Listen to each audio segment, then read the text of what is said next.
28절에서 30절까지입니다. 마태복음 11장 28절에서 30절까지 우리가 같이 제가 한 절, 여러분이 한 절, 그리고 마지막 절은 합독하겠습니다. 먼저 읽겠습니다. 수고하고 무거운 짐진 자들아 다 내게로 오라. 내가 너희를 쉬게 하리라.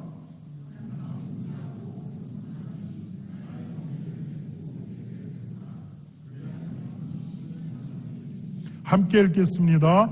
이는 내 멍에는 쉽고 내 짐은 가벼움이니라. 아멘. 2025년 새해를 맞는 오늘 무슨 설교를 할까 하다가 룻기를 잠깐 멈추고 쉽고 가볍게 사는 삶, 온유의 멍에라고 하는 제목으로 함께 예배를 말씀을 나누기로 했습니다. 여러분, 우리가 지는 짐은 무거운 짐이고 수고스러운 짐인데 예수님의 짐은 쉽고 가볍다라고 얘기를 해요.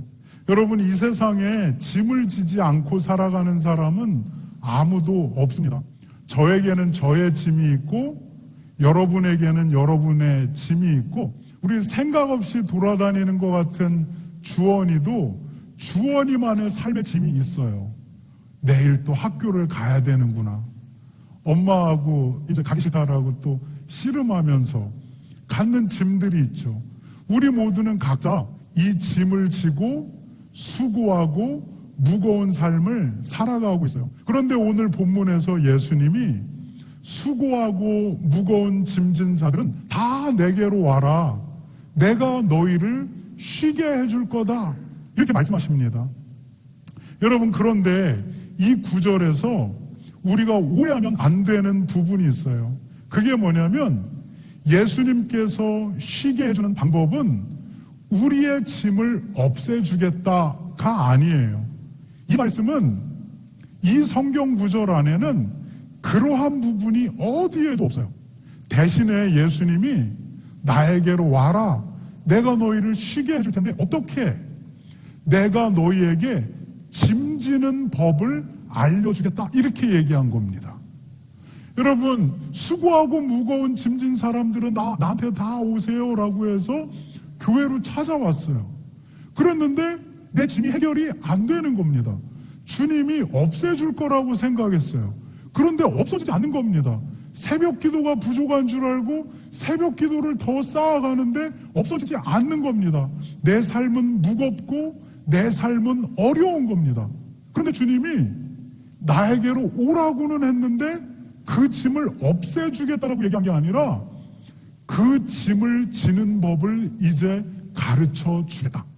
그 방법대로 지면 삶의 짐이 쉽고 가벼워진다. 이렇게 오늘 본문이 말씀한 겁니다. 여러분, 그렇다면 어떻게 해야 우리는 우리의 짐을 쉽고 가볍게 질 수 있습니까? 본문 29절은 이렇게 이야기합니다. 우리가 함께 읽도록 하겠습니다. 시작. 나는 마음이 온유하고 겸손하니 나의 멍에를 메고 내게 배우라. 그리하면 너희의 마음이 쉼을 얻으리니. 여러분, 예수님이 이 구절에서 먼저 우리에게 주님의 멍에를 메라 이렇게 얘기합니다. 너희의 짐을 지지 말고 내 멍에를 메라 이렇게 얘기합니다. 이 말이 무슨 말이냐면 내가 원하는 삶의 짐을 지지 말고 주님이 원하는 삶의 짐을 지라는 겁니다.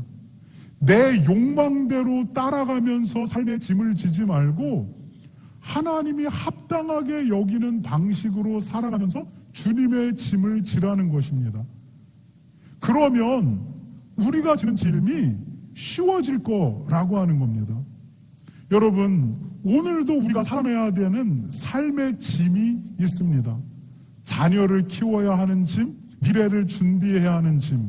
그런데 주님이 우리의 욕망대로 살아가면서 내 짐을 지라고 하지 말고 모든 짐을 주님의 뜻에 합당한 방법으로 지라 이렇게 얘기합니다.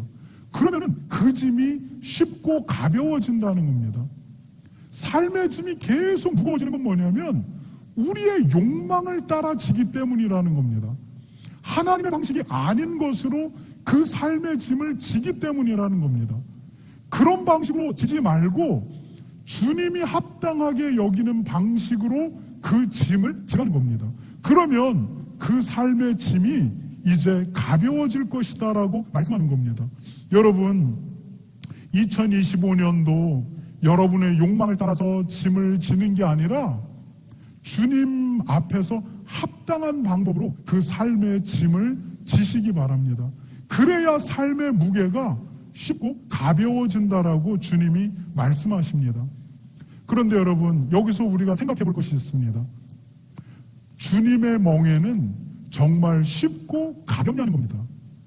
내가 내 삶에 닥친 많은 삶의 짐들을 주님이 원하는 방식대로 지어 나가면 이게 정말 쉽고 가벼워지냐라고 하는 겁니다. 그런데 우리가 보기에 결코 주님의 방법으로 이 짐을 진다고 이게 가벼워질 것 같지가 않습니다. 그런다라고 이게 해결될 것 같지가 않습니다. 그래서 우리가 질의 겁을 먹고 주님의 멍에를 지지 않으려고 하는 겁니다. 주님은 우리에게 아니야, 내 방식대로 이 짐을 지어봐, 그러면 이거 반드시 가벼워진다라고 얘기하는데 우리는 그냥 너무 커 보이는 겁니다. 노 주님, 이거 주님의 방식대로 치면 반드시 망해요. 이거 주님의 방식대로 치면 이거 아무것도 해결되지 않아요. 그래서 자꾸만 내 방식과 내 욕망의 방식을 고집하는 겁니다. 그런데 주님께서 야, 그 짐 내려놔, 그 짐 내려놓고 내 짐을 지어봐, 끊임없이 이야기하는데 우리는 지레 겁먹고 그 방식의 삶을 안 사는 거예요. 그러니까 삶이 무거워지고 점점 힘들어지는 겁니다. 주님이 우리에게 그 짐을 내려놓으라고 요구합니다. 그리고 주님의 멍에를 지라 이렇게 얘기합니다. 여러분, 예수님이 오늘 본문에서 우리가 지는 것은 짐이라고 얘기하고 예수님이 주는 것은 멍에라고 얘기를 해요. 이 두 개를 언어로 대비하고 있어요. 여러분, 멍에는 뭡니까? 짐은 내가 지는 건데 멍에는 뭐냐면 주인이 소에게 이렇게 얹어주는 거예요. 여러분, 멍에가, 저는 시골에서 살아서 아는데 농부가 이제 밭을 갈거나 아니면 수레를 끌려고 하면 소를 가지고 옵니다. 그리고 소의 어깨에 나무 이렇게 된 멍에를 딱 올려놓고 이제 이 멍에에 수레와 이렇게 밭 가는 기구를 연결합니다. 그리고 그것으로 짐을 옮기기도 하고 밭을 갈기도 합니다. 그런데 이 소가 처음부터 주인이 멍에를 올려놓으면 내 하고 지냐? 그렇지 않아요. 저항 없이 이 멍에를 지는 소는 없어요. 소가 처음에 이 멍에를 올려놓으면 자기가 죽는 줄 알고 길게 날깁니다. 그래서 절대 그 멍에를 지지 않습니다. 그래서 농부는 소가 아주 어렸을 때 가장 먼저 하는 게 콧뚜레를 딱 뚫는 겁니다. 여러분, 콧뚜레를 왜 뚫는지 알죠? 여기가 아주 살이 연약해요. 그런데 여기를 쌀이가지를 날카롭게 딱 갈아가지고 팍 뚫어요. 그럼 여기에 피어싱 생기는 거예요. 사람 우리도 이제 여기 하는 것처럼. 그럼 여기에 나무로 된 콧뚜레를 딱 원 콧뚜레 피어싱을 딱 합니다. 그리고 여기다 밧줄을 딱 매는 겁니다. 그러면은 이제 콧뚜레를 낀 소는 딱딱 땡기기만 해도 여기가 아프니까 따라가요. 이제 이게 1차 작업이에요. 두 번째는 뭐냐면 그 이후로 멍해지는 연습을 시킵니다. 멍해지는 처음에는 반항하고 그리고 길길이 날뛰지만 훈련하고 교육하고 가르쳐주고 콧뚜레 땅땅 땡겨서 굴복하게 만들고 하면 이제 멍해를 지게 됩니다. 그때부터 농부와 소와의 관계가 평안한 거예요. 농부는 소에게 아침마다 먹을 것을 공급하고 그리고 소는 자기가 해야 될 일들을 가게 됩니다. 여러분, 주님이 뭐라고 얘기하냐면 이 멍해지는 것, 이 멍해지는 법을 배우라고 얘기합니다. 그리고 이 멍해를 지라고 이야기합니다. 그러면은 삶이 쉽고 가벼워진다라고 하는 겁니다. 이거를 앉으려고 바둥거리면 너만 힘들다라고 하는 겁니다. 이거를 앉으려고 그냥 펄쩍펄쩍 뛰게 되면 소와 농부만 땀을 빼는 겁니다. 주님이 이 멍에를 지고 이 멍에지는 법을 배우라고 얘기하는 겁니다. 그래야 삶이 쉽고 가벼워진다라고 이야기하는 겁니다. 여러분, 그렇다면 주님이 멍해지는 법을 어떻게 지라고 이야기하는가? 이게 이제 오늘 본문의 핵심이에요. 그러면 이 멍해를 지는데 어떻게 져야 하고, 주님이 배우라고 하는데 무엇을 어떻게 뭐를 배워서 이 멍해를 쉽고 가볍게 지고 가냐라는 것입니다. 그것을 29절이 다시 이야기하고 있습니다. 우리가 29절을 다시 한번 읽겠습니다. 시작. 나는 마음이 온유하고 겸손하니 나의 멍에를 메고 내게 배우라. 그리하면 너희 마음이 쉼을 얻으리니. 여러분, 이것을 우리는 한글 성경 번역순으로 이해하면 이렇게 돼요. PPT를 한번 보면 한글 성경은 이래요. 나는 마음이 온유하고 겸손하다. 그러니 나의 멍에를 메고 나에게 배우라. 그러면 너희의 마음이 쉼을 얻으리라. 이 순서대로라면 우리는 이 말씀을 이렇게 이해할 수밖에 없어요. 나는 마음이 온유하고 겸손하니까 망설이지 말고 나에게 와서 배워라. 너가 모른다고 내가 책망하거나 꾸중하지 않고 부드럽게 가르쳐 줄 테니까 나에게 와서 멍해지는 법을 배워라.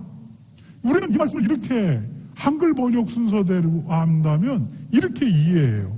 그런데 이것이 헬라어 원문에서는 이 문장의 순서가 완전히 뒤바뀌어요. 여러분, 성경이 쓰여질 때 헬라어로 쓰였죠. 헬라어로 쓰였고 이게 원어예요. 근데 이 원어 성경은 이게 어떻게 되어 있냐면, 여러분 PPT를 보면 이렇게 되어 있어요. 내 멍에를 너희가 메어라. 여기서부터 시작해요. Take my yoke on your shoulder. 너희 어깨에 내 멍에를 메라. 이걸로 시작합니다. 나는 마음이 온유하고 겸손하다로 시작하잖아요. 내 멍에를 메라. 그리고서 나에게 배워라. 그 이유는 내 마음이 온유하고 겸손하기 때문이고 따라서 너희의 영혼이 쉼을 발견하게 될 것이기 때문이다. 이렇게 얘기해요. 헬라어 원어로 들어가면 예수님의 멍에를 메고 예수님께 배워야 하는 이유가 뭐냐? 그리고 호티라고 하는 그 이유, 결론의 절로 끌고 가는데 그것은 뭐냐면 예수님의 마음이 온유하고 겸손하기 때문이다. 이렇게 얘기해요. 그 구조 속에서 이 본문을 다시 이해하면 이런 해석이 나와요. 와서 내 멍에를 져라. 그리고 이 멍에지는 법을 배워라. 이 멍에는 온유와 겸손을 배우면 지는 멍에이기 때문이다. 이 멍에를 질 때 결국 너희의 마음이 힘을 얻는다. 이렇게 나가게 됩니다. 여러분, 요약하자면 이거예요. 예수님의 멍에는 온유와 겸손으로 져야 하는 멍에라는 거예요. 주님은 우리에게 나에게 와서 예수님이 뭐를 먼저 요구하냐면 내 멍에를 먼저 메라고 얘기해요. 그리고 나에게 와서 온유와 겸손을 배우라고 얘기해요. 그래야만 너의 삶의 짐이 쉽고 가벼워진다. 이렇게 얘기하는 겁니다. 여러분, 우리가 주님께 배워야 하는 것은 온유와 겸손이에요. 그것으로 주님의 방식대로 삶의 짐을 매면 그게 결국 마음에 쉼을 얻는 길로 가는 길이라고 주님이 말씀하시는 거예요. 여러분, 그렇다면 우리는 이 온유가 뭐고 이 겸손이 뭔지에 대해서 알아야 돼요. 그런데 오늘 이 둘 다를 다 다루면 너무 시간이 가니까 오늘 온유에 대해서만 우리가 조금 더 알아보려고 해요. 여러분, 삶에 내가 뚫고 가야 될 삶의 길들이 있죠. 짊어져야 되는 게 있죠. 근데 주님은 당신의 방법 말고 예수님의 방법대로 이것을 지라. 내 멍에를 메라. 이렇게 얘기해요. 그런데 이 멍에 너무 무겁지 않습니까? 아니야, 내고 나한테 배워봐. 그거는 뭐냐면 그 방법은 온유야, 이렇게 얘기한 겁니다. 잘 봐, 내가 지어주는 이 멍에 어떻게 메고 가는지 얘기해 줄게. 이것의 방법은 키는 온유야, 이렇게 얘기하는 겁니다. 그리고 너희들이 이 온유를 배워야 된다라고 얘기하는 거예요. 소가 이 멍에 앉으려고 팔딱팔딱 뛰는데 이 온유를 배우게 되면, 그리고 이 온유가 훈련되어지게 되면 이제 그때부터 모든 것이 쉽고 가벼워진다, 이렇게 얘기한 거예요. 그러면 여러분, 온유가 뭐라는 거예요? 성경에서 말하는 온유가 무엇일까? 우리는 온유를 생각하면 이렇게 생각해요.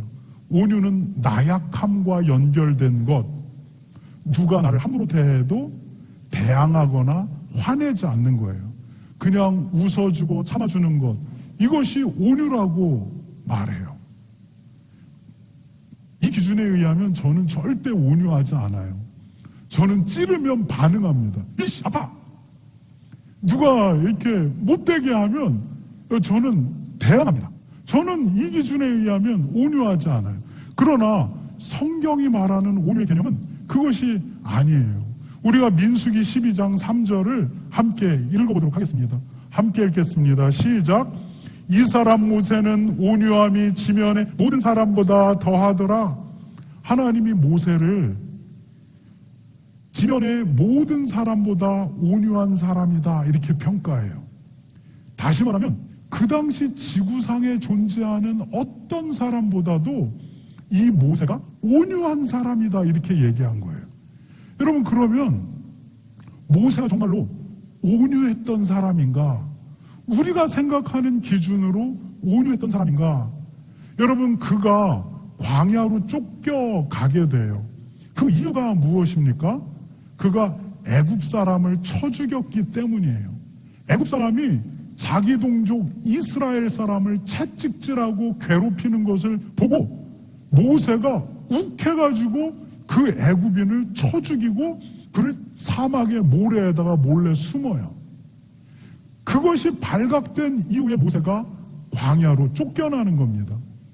모세가 미디안 광야로 쫓겨나갔을 때 그가 십보라라고 하는 한 여인이 많은 불량배 목동들에게 괴롭힘 당하는 것을 봐요. 또 모세가 이게 열받아 가지고 그 싸움에 개입해가지고 그 목동들을 다 제거합니다. 그리고 이제 결국 십보라와 모세의 사랑이 이렇게 피어나게 되는 거죠. 여러분, 이스라엘 백성들이 금송아지 앞에서 뛰노는 것을 본 모세가 그것을 보고 하나님이 모세에게 기록해준 십계명 두 돌판을 그냥 땅바닥에 내리쳐버립니다.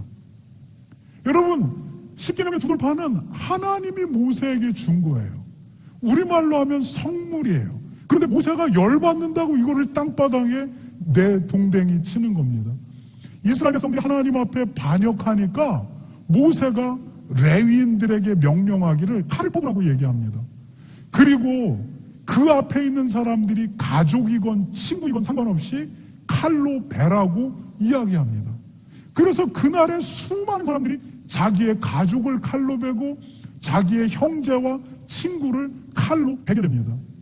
여러분, 이스라엘 백성들이 물이 없어서 불평하니까 하나님이 모세에게 모세야, 반석을 쳐서 물이 터져 나오게 해라 라고 하니까 모세가 네, 알겠습니다 하고 반석을 땅 3번을 두드립니다. 여러분, 모세가 자기의 감정을 그대로 표현한 거예요. 끊임없이 불평하는 이스라엘을 향해서 자기의 감정을 3번 두드림으로써 표현한 거예요. 여러분, 그러니까 하나님이 그 일로 모세를 꾸중합니다. 그리고 모세에게 말하기를 모세야, 너는 내 영광을 드러내지 않았다. 네 감정을 드러내는 것으로 그래서 너는 가나안 땅에 못 간다. 이런 판결을 얻게 됩니다. 여러분, 이게 모세입니다. 그런데 주님이 모세에게 이 모세는 지면의 어떤 사람보다 온유한 사람이다 이렇게 얘기하는 겁니다. 그러면 우리가 생각하는 온유의 개념과 하나님이 생각하는 온유의 개념이 완전히 다르다는 말입니다. 여러분, 헬라어로 온유는 프라우스라고 얘기합니다. 그런데 헬라어 사전을 이렇게 보면 이 온유의 개념을 하나님의 뜻에 굴복된 상태라고 설명합니다. 온유는 나약함이 아니라는 겁니다. 온유는 반대로 강함이라는 겁니다. 그럼 어떤 강함이냐? 어떤 컨트롤 아래 끝까지 버티는 강한 상태. 이게 바로 온유라고 얘기하는 겁니다. 여러분, 이 온유를 조금 더 쉽게 비유하는 사람들은 이것을 길들여진 사자의 상태라고 비유합니다. 사자가 자기의 본성을 그대로 가지고 있습니다. 그리고 그 사자가 자기의 본성대로 마음을 먹고 움직이면 여기에 있는 모든 사람을 다 해칠 수 있습니다. 그런데 이 사자가 조련사에게 길들여진 겁니다. 그래서 딱 치면 꿇어 엎드리고, 딱 치면 일어나고, 딱 하면 점프하고, 사자가 자기의 본성이 여전히 살아있는데 조련사에 의해 조련된 상태. 성경은 이것이 성경이 말하는 온유의 상태라고 말한다는 것입니다. 여러분, 그러면 우리는 온유함으로 멍에를 지는 게 어떤 삶인지 이제 얼핏 답이 나옵니다. 우리가 배워야 하는 온유가 무엇인지 이제 답이 나옵니다. 그것은 뭐냐면 주님의 뜻에 우리의 욕망을 굴복시키는 것입니다. 우리에게 우리의 욕망도 있고 우리의 본성도 있습니다. 그런데 이것을 주님 앞에 맞추고 조정하는 것, 이게 온유의 상태입니다. 그런데 이것은 처음부터 되는 게 아니라고 합니다. 이것은 훈련되고 배워야 된다라고 주님이 말씀하시는 겁니다. 그래서 네 방식대로 말고 내 방식대로 짐을 지고, 그리고 나에게서 온유를 배워라, 이렇게 얘기하는 겁니다.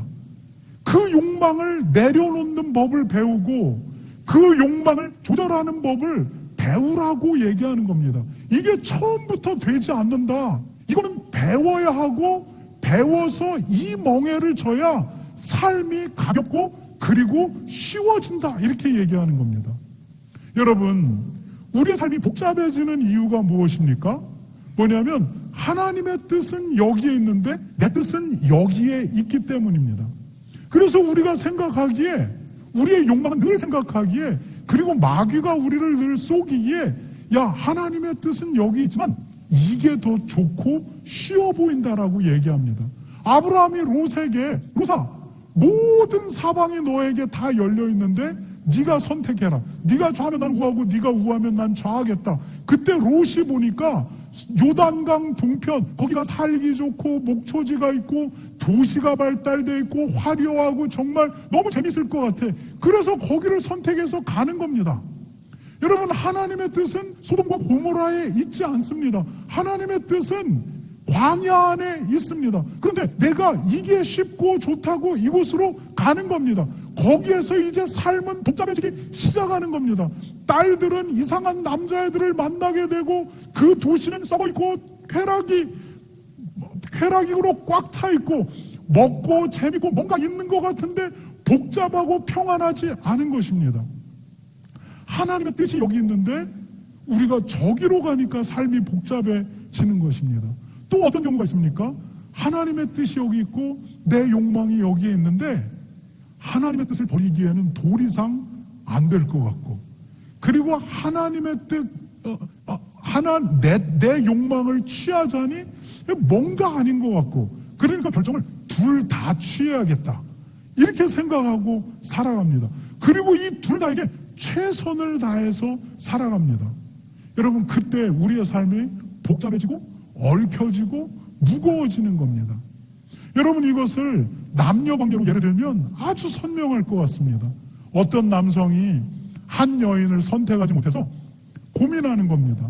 이 여인을 포기하자니 도리에 어긋나는 것 같고 천벌을 받을 것 같고, 그렇다고 이 여인을 포기하자니 이 여인이 너무 매력 있는 겁니다. 그래서 내리는 결론이 둘 다 어떻게 다 잘해보자, 이렇게 생각하는 겁니다. 그래서 오늘은 여기에 가서 최선을 다하고 내일은 저기에 가서 최선을 다하다가 시간 됐구나. 다시 여기로 연락에 달려와서 여기서 또 최선을 다하고, 또 시간 됐구나. 저기로 와서 연락에 다하고, 여기에서 웃다가 여기에 가서는 왜 이렇게 집중을 못하냐고 또 쿠사리를 맞다가, 또 여기에 가서 쿠사리를 맞다가 여기서 웃다가 뭔가 정신없이 삽니다. 그런데 열매도 없고 평안함도 없습니다. 뭐냐면 내 욕망도 취하고 싶고 하나님의 뜻도 취하고 싶은 겁니다. 그러면 시간이 흐르면 흐를수록 처음에는 뭔가 괜찮은 것 같아요. 완전한 것 같아요. 근데 시간이 지나면 지날수록 어떤 현상이 일어나냐? 붙들고 있는 두 여인도 불행해지고 자기 자신도 피폐해지고 점점 삶은 무너져 내려가게 됩니다.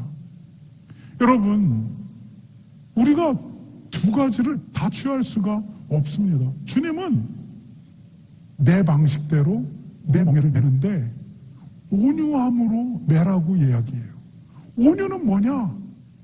내 욕망을 주님의 뜻에 조정하는 거예요. 네, 주님 이게 잘 안 되는데 내가 조정해 보겠습니다. 내가 맞춰 보겠습니다. 내가 구겨 보겠습니다. 라고 하고 방향 설정을 이렇게 잡아가는 겁니다. 주님, 내가 배워보겠습니다. 주님, 이게 어떤 것인지 내가 믿음으로 한번 가보겠습니다. 이렇게 가봐야 삶이 쉽고 가벼워진다라는 거예요. 내 멍에는 쉽다. 내 멍에는 가볍다. 근데 너 짐 지고 가려고 하잖아? 그럼 무겁다? 수고스럽다?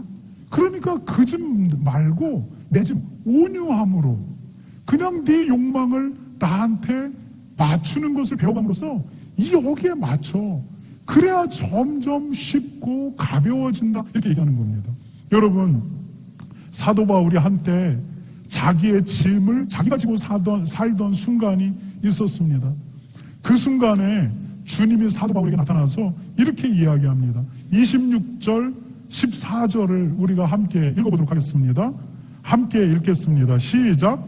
사울아, 사울아, 내가 어찌하여 나를 박해하느냐? 가시째를 뒷발질하기가 내게 고생이니라. 예수님께서 사울에게 이렇게 얘기해요. 야, 사울아, 너 왜 자꾸만 뒷발질로 가시채를 뒷발질하냐? 이렇게 얘기해요. 여러분, 가시채가 뭐예요? 가시가 달린 어떤 도구예요. 농부가 뒷발질하는 소, 저항하는 소의 버릇을 고치려고 그 뒷발에다가 가시채를 이렇게 두는 겁니다. 근데 그 소가 농부에게 굴복하지 않고 그냥 그 뒷발질을 계속 해대는 겁니다. 할 때마다 쿡쿡 찔립니다. 아픕니다. 그리고 피가 흐릅니다. 나중에는 살이 찢어집니다. 더 많은 피가 나옵니다. 그냥 만신창이가 되는데도 5kg 계속해서 뒷발질을 하고 있는 겁니다. 사도 바울, 예수님을 박해하고 그리스도인을 잡아 죽이는 사도 바울을 향해서 이렇게 얘기합니다. 왜 계속해서 가시채를 뒷발질하냐? 그게 너에게 고생 아니냐? 이렇게 묻는 겁니다. 사도 바울은 이 사건 전에 스데반이 죽는 광경을 봤습니다. 그가 죽으면서도 그들을 저주하지 않고 하나님 앞에 축복하는 것을 보면서 도대체 내가 알지 못하는 어떤 세계가 벌어지고 있다. 그런데 스스로 자꾸 저항하는 겁니다. 아니야, 그런 일은 있지 않아. 그냥 구약의 율법 안에 나는 모든 것들을 걸 거야. 내 의지와 오기로 계속 몰아붙이는 겁니다. 그리고 다메섹을 향해서 올라가고 있는 겁니다. 다메섹을 향해 올라가고 골똘히 그것에 대해서 생각하고 있는데 주님이 나타나서 야, 네 참 고생스럽겠다. 내가 계속해서 마음을 설득해 주는데 자꾸만 가시채로 뒷발질을 하는구나. 그냥 너의 뒷발이 만신창이가 되어져 가는구나. 이제 그러지 마라. 이게 고생이다. 이렇게 얘기하는 겁니다. 너의 생각, 너의 욕망, 너의 기준 내려놓으라는 겁니다. 당장 내려놓기 힘들면 와서 이제 배우라는 겁니다. 그리고 내려놓으라는 겁니다. 그래야 그 고생이 끝난다. 사도 바울에게 이야기하는 겁니다. 여러분, 사도 바울은 이제 굴복합니다. 그리고 하나님 예수 그리스도의 사도가 됩니다. 여러분, 하나님의 뜻에 자신들을 맞춘 대표적인 사람들이 또 구약에 소개되는데 다니엘과 그의 세 친구들입니다. 그들의 삶은 쉽고 간단하고 심플합니다. 복잡하지가 않습니다. 하나님의 뜻이냐 아니냐, 그럼 당연히 하나님의 뜻을 선택합니다. 하나님의 뜻, 그리고 이게 아니면 사자굴. 그러면 하나님의 뜻을 안 따르면 사자굴에 들어가. 선택이 복잡하지 않습니다. 그러면 사자굴에 들어가겠습니다. 이게 그들의 선택입니다. 하나님의 뜻이 아니면 타는 풀무불에 들어가. 그러면 타는 풀무불에 들어가겠습니다. 고민이 없습니다. 그냥 심플하고 간단합니다. 여러분, 우리가 생각하기에 다니엘과 그의 세 친구보다 우리가 사는 인생은 더 복잡해요. 더 얽히설기 이렇게 매여 있어가지고 그런 쉬운 결정이 목사님 힘들어요. 우리가 이렇게 생각할 수 있어요. 그러나 여러분, 다니엘과 그의 세 친구들은 정치적으로 더 복잡하게 얽혀있는 상황 속에 있었습니다. 다니엘이 누구입니까? 그는 바벨론의 총리와 같은 사람입니다. 여러분, 그의 세 친구들은 누굽니까? 바벨론 제국이 다스리고 있는 영지의 관리들입니다. 정치적으로 복잡하게 얽혀져 있고 그들의 결정에 의해서 그를 따르고 있는 정치적인 무리들도 동일하게 그 가족까지 해를 입을 수 있습니다. 복잡하게 얽혀져 있습니다. 그런데 다니엘과 그 세 친구들의 선택은 간단합니다. 하나님의 뜻이냐 아니냐. 그럼 하나님의 뜻. 하나님의 뜻을 따르면 사자굴인데 그럼 사자굴에 가야지. 하나님의 뜻 따를 거면 풀무불 들어가는데 그럼 풀무불 들어가지. 고민이 없습니다. 여러분, 그들에게 왜 욕망이 없겠습니까? 그들에게 왜 욕심이 없겠습니까? 그런데 이들은 온유가 훈련되어져 있습니다. 긴 세월 동안 온유가 훈련되어져서 그들의 선택과 삶의 방식은 심플합니다. 그냥 그곳으로 죽는다래도 오케이, 그냥 받아들입니다. 내가 죽는다래도 하나님이 나를 다시 살리실 거고, 다시 살리지 않는데도 나는 그 방식을 선택하는 건다라는 겁니다. 번뇌도 없고 고민도 없습니다. 그냥 간단합니다. 이것이 바로 하나님의 통제에 딱 훈련되어지고 배움이 완성된 사람들의 삶의 모습입니다. 여러분, 하나님의 뜻에 여러분을 맞추는 법을 배우시기 바랍니다. 주님이 그 모습의 모본을 어디에서 보여주냐면 감람산에서 보여줍니다. 주님, 이 잔 내가 지기 싫어요. 그러나 주님의 뜻이면 지겠습니다. 예요. 삶이 복잡하지 않습니다. 범민도 고뇌도 이 꼬여있는 것을 이렇게 만들어 가려고 하지도 않습니다. 주님의 뜻이면 이대로 가겠습니다. 그래야 삶이 쉽고 가벼워진다라고 말합니다. 여러분, 주님의 명예를 내시기 바랍니다. 2025년도 주님의 온유를 배우시기 바랍니다. 그래서 2025년 여러분이 지고 가는 삶의 모든 짐이 쉽고 가벼워지기를 소망합니다. 기도하도록 하겠습니다. 여러분, 주님은 여러분에게 여러분의 짐을 없애 주신다.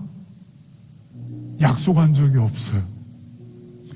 여러분의 삶의 짐을 지고 갈 것입니다. 그런데 주님이 너무 힘들지 않냐? 네 방식대로 지는 거 힘들지 않냐? 이제 그만 굴복해라. 가시채 뒷발질 그만하고 굴복해라. 두려운 거 알아. 내 방식대로 지는 것에 대한 염려를 알아. 그런데 온유함으로 이것을 내 방식대로 접으라고 이야기합니다. 주님께 배워보고 그렇게 접으라고 이야기합니다. 그러면 쉬워지고 가벼워지고 그리고 평안해진다라고 말씀합니다. 여러분, 각자가 지고 있는 삶의 짐, 그 안에서 생각해 보시기 바랍니다. 주님이 나에게 무엇을 주님의 방식대로 지라고 요구하는가? 내가 여전히 놓지 않는 것은 무엇인가? 그러면 이 시간에 기도하기를, 주님, 그렇게 한번 해보겠습니다. 주님, 내가 결단하는데 나를 하나님이 이끌어주세요. 내가 그렇게 지는 방식을 배워보겠습니다. 한 발 내디뎌 보겠습니다. 주님 나를 이끌어 가주세요. 이렇게 기도하는 이 시간이 되도록 하겠습니다. 기도하겠습니다. 하나님 아버지, 하나님 2025년도 우리가 쉽고 가벼운 짐을 지기를 원합니다. 주님, 우리 모두는 무겁고 어려운 짐을 지고 있습니다. 그런데 주님, 우리에게 주님의 짐을 지는 법을 알려주십시오. 그래서 우리의 짐이 쉽고 가벼워지게 해주십시오. 하나님, 이제 잠 좀 자게 해주십시오. 하나님, 이제 관계에 평안이 있게 해주십시오. 하나님 아버지, 이제 내 마음이 하나님 온전히 평안할 수 있도록 도와주십시오. 하나님, 내가 가시체를 뒷발질하고 있는 것이 있다면 하나님 알려주십시오. 내가 미련해서 보지 못하는 것들이 있다면 성령님, 내가 듣겠사오니 나에게 말씀해 주십시오. 그래서 하나님, 미련하게 계속 가시체를 밟힐지라는 우리가 되지 아니하도록 인도해 주십시오. 내가 온유함으로 그 안에 굴복하겠습니다. 주님의 멍에를 매겠습니다. 하나님 아버지, 우리를 2025년도 그렇게 이끌어 주십시오. 그래서 평안하게 해 주십시오. 우리의 마음이 쉼을 얻을 수 있도록 인도하여 주십시오. 우리 주 예수 그리스도의 이름으로 기도했습니다. 주님, 배우겠습니다. 주님, 우리의 욕망을 내려놓고 주님의 뜻에 우리를 맞추는 법을 배워나가고 훈련하고 한 발 내디뎌 보겠습니다. 주님, 우리를 하나님 평안으로 이끌어 주십시오. 주님, 여전히 내가 고집하고 있는 것이 있습니까? 그래서 내가 평안하지 않은 것이 있습니까? 그러면 주님 알려주십시오. 내가 고쳐보겠습니다. 그래서 2025년 내 삶에 평안이 회복될 줄 믿습니다. 주님이 그렇게 이끌어 주실 걸 믿습니다. 우리를 인도하여 주시옵소서. 우리 주 예수 그리스도의 이름으로 기도했습니다. 아멘. 이 시간에 다 함께 일어나셔서 찬송, 우리 마지막 찬양하고 축도함으로 예배를 마치도록 하겠습니다.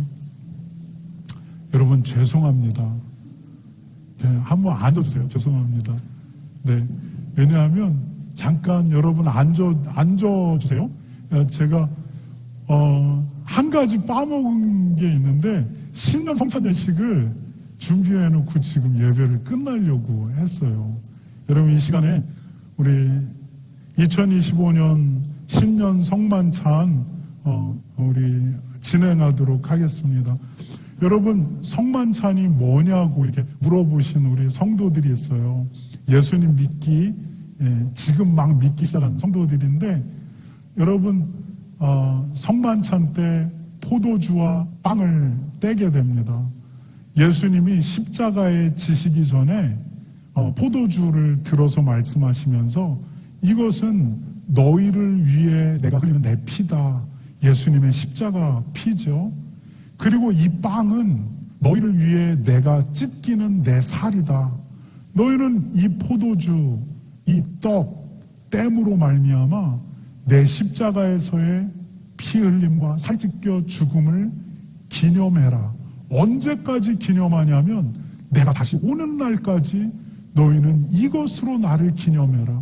왜냐하면 그 십자가로 말미암아 너희의 죄가 속죄되었기 때문이다. 이렇게 얘기합니다.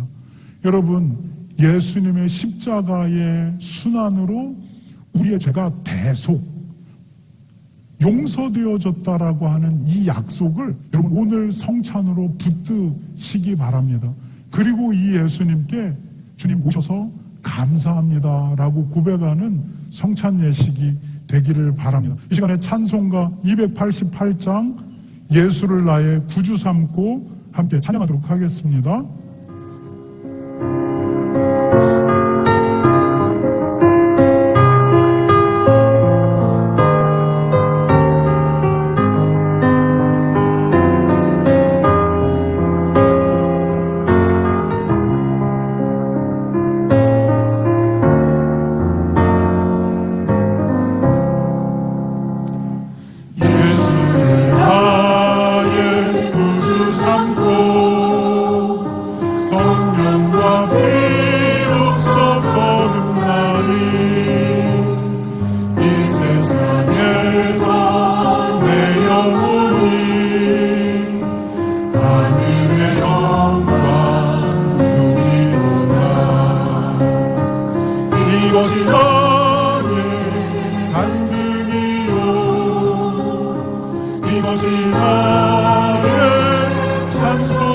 일세 나서는 동안 끊임없이 우주를 찬송하리로다.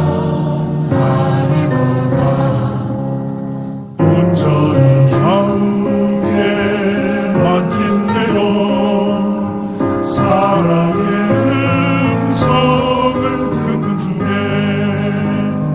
천사를 완매하는 것과 하늘의 영광 보이로다. 이것이 너의 간증이요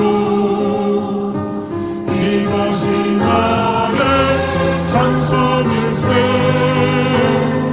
나서는 동안 끊임없이 우주를 찬송하리로다.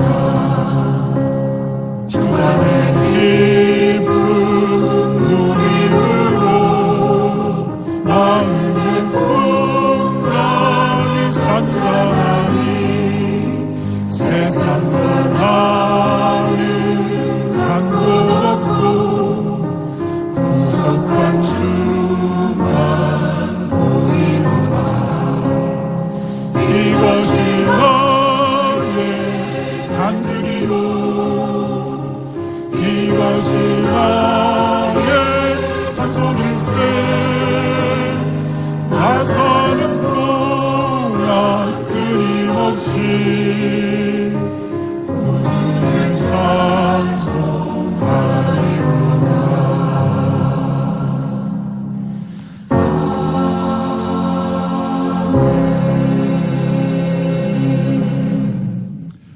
이제 성찬 예식을 시작하도록 하겠습니다. 이 성찬 예식은 예수님의 십자가 죽으심과 부활하심을 기념하기 위한 예식입니다. 이 성찬 예식은 예수님께서 우리에게 친히 명령하신 예식입니다. 이것으로 말미암아 예수님의 십자가를 예수님이 오실 때까지 기념하라고 교회와 성도들에게 말씀하셨습니다. 우리는 이 예식을 통해서 떡과 잔을 받아 먹을 것입니다.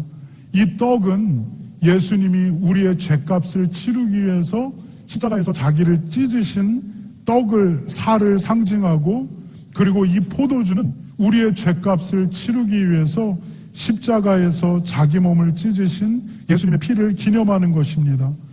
여러분, 우리는 이 잔과 떡에 참여하는 것으로 말미암아 우리가 예수님 안에 영적으로 하나로 묶여 있다라고 하는 것을 다시 확인합니다. 그리고 두 번째로는 교회 공동체가 예수 그리스도의 피와 살로 우리가 하나로 묶여 있다라고 하는 것을 다시 확인하는 시간입니다.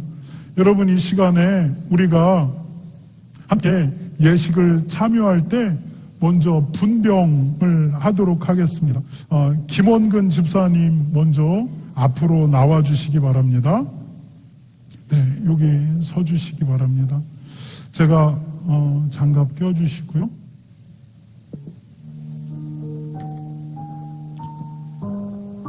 제가 기도하겠습니다.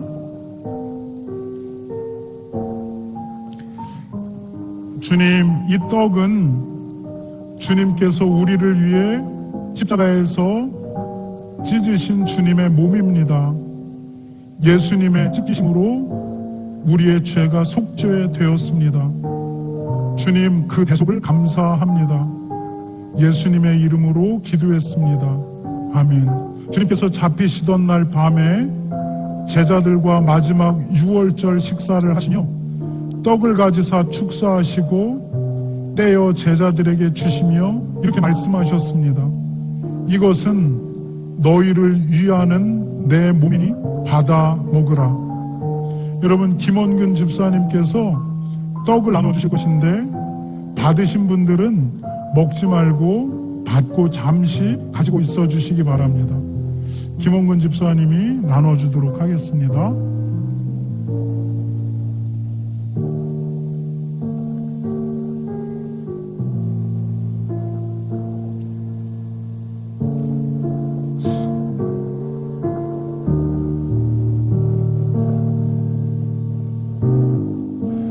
진실로 진실로 너희에게 이르노니 믿는 자는 영생을 가졌나니 내가 곧 생명의 떡이니라. 너희 조상들은 광야에서 만나를 먹었어도 죽었거니와 이는 하늘로서 내려오는 떡이니 사람으로 하여금 먹고 죽지 않게 하는 것이라. 나는 하늘로서 내려온 산떡이니 사람이 이 떡을 먹으면 영생하리라.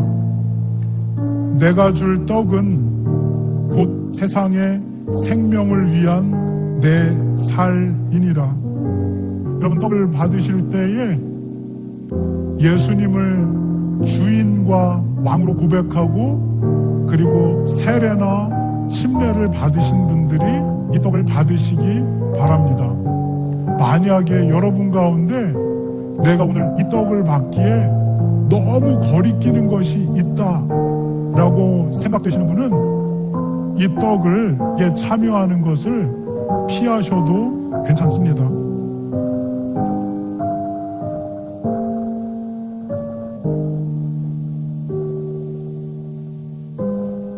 영제는 세례나 침례나 이게 없었던 것도 같아. 제가 다 확인할 수 없으니까 각자의 믿음 안에서 떡을 받으시기 바랍니다.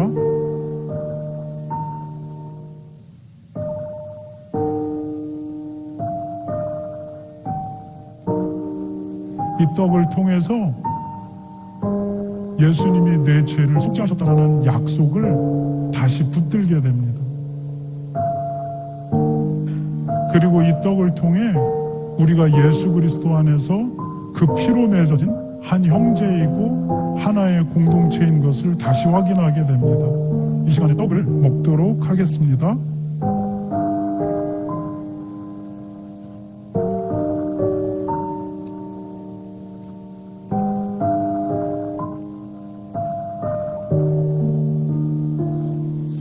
이제 분잔하도록 하겠습니다. 김지훈 집사님 앞으로 나와주시기 바랍니다. 김홍근 집사님 앉으셔도 괜찮습니다. 기도하겠습니다. 주님, 이 잔은 주님께서 우리를 위해 십자가에서 흘리신 주님의 피입니다. 예수님께서 흘리신 피로 우리의 죄가 속죄되었습니다. 주님, 그 대속을 감사드립니다. 예수님의 이름으로 기도했습니다. 주님께서 또 잔을 가지사 감사하기도 하시고 제자들에게 주시며 말씀하시기를 너희가 다 이것을 마시라. 이것은 죄사함을 얻게 하려고 많은 사람을 위하여 흘리는 바 나의 피 곧 언약의 피니라. 이 잔을 받아 마시는 것은 예수님께서 십자가에서 흘리신 피로 우리의 죄가 사함을 얻고 우리가 영생을 얻었다는 믿음을 고백하는 행위입니다. 김지훈 집사님께서 잔을 나누어 주실 것인데 받는 분들은 먹지 말고 잠시 기다려 주시기 바랍니다. 김지훈 집사님 나눠 주시기 바랍니다.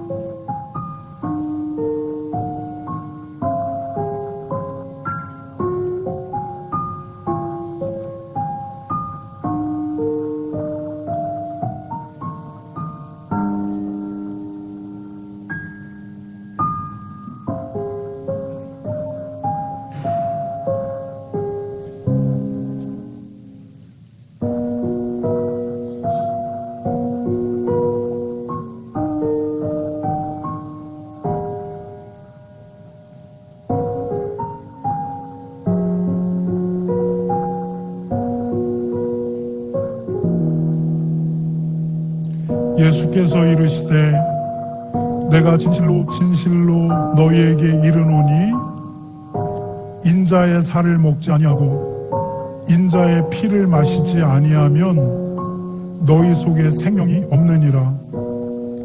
내 살을 먹고 내 피를 마시는 자는 영생을 가졌고 마지막 날에 내가 그를 다시 살리리니 내 살은 참된 양식이요 내 피는 참된 음료로다. 내 살을 먹고 내 피를 마시는 자는 내 안에 거하고 나도 그의 안에 거하나니 살아계신 아버지께서 나를 보내시매 내가 아버지로 말미암아 사는 것 같이 나를 먹는 그 사람도 나로 말미암아 살리라.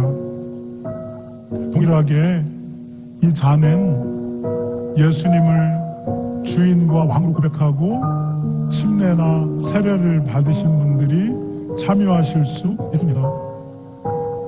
또한 그분들 가운데서 혹여나 내가 이 잔을 피하고 싶다, 거리끼는 것이 있어 오늘은 피하겠다라고 생각하시는 분들은 이 잔을 피하셔도 괜찮습니다.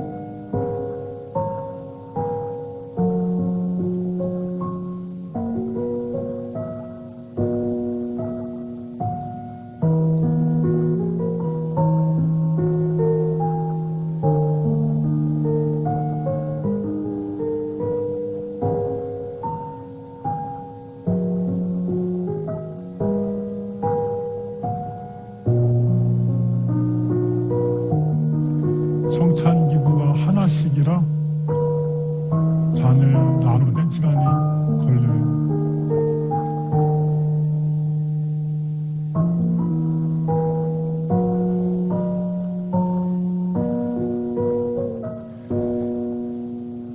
여러분, 우리가 이것을 굉장히 형식적으로 여기잖아요.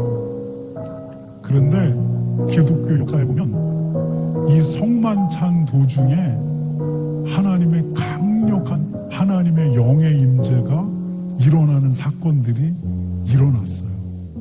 거기서 예수 그리스도의 십자가를 만나고 예수 그리스도의 영이 임하는 일들, 그 대표적인 사람이 진잔돌프입니다.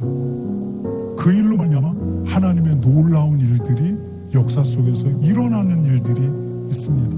여러분, 이 잔을 마시는 건 그 예수 그리스도의 십자가의 피 흘림에 같이 연합해서 참여하는 겁니다. 죄인인 나는 그 십자가에서 죽었고, 그리고 예수님과 함께 장사되었고, 그리고 예수님과 함께 다시 새로운 사람으로 일어났다라고 하는 고백입니다.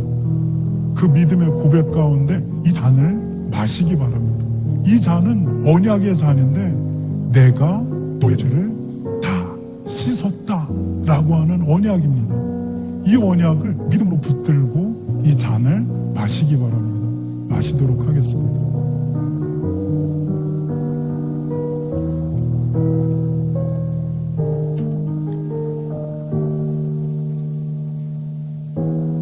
기도하겠습니다.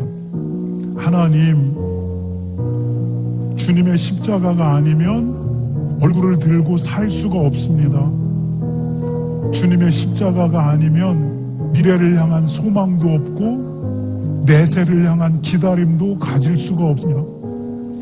죄인을 향해서 피 흘려주신 주님 감사합니다.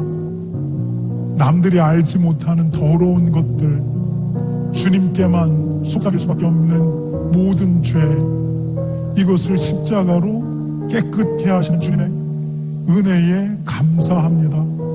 내가 이 은혜에 잔과 떡으로 참여했습니다. 주님, 이 은혜를 붙들고 살겠습니다. 우리와 함께해 주십시오. 이제는 우리의 죄값을 우리 대신 치르신 우리 주 예수 그리스도의 은혜와 그 아버지를 그 아들을 우리에게 보내주셔서 우리에게 구원의 살 길을 열어주신 하나님 아버지의 사랑과 성령님의 감동하심과 교통하심이 이제 이 성찬에 참여하고 세상을 향해 나가는 모든 성도들의 삶 위에 이제로부터 영원히 함께 하실 것을 우리 주 예수 그리스도의 이름으로 축원하옵나이다. 아멘. 여러분, 모든 성찬 예식과 신년 예배를 마쳤습니다. 나가서 같이 교제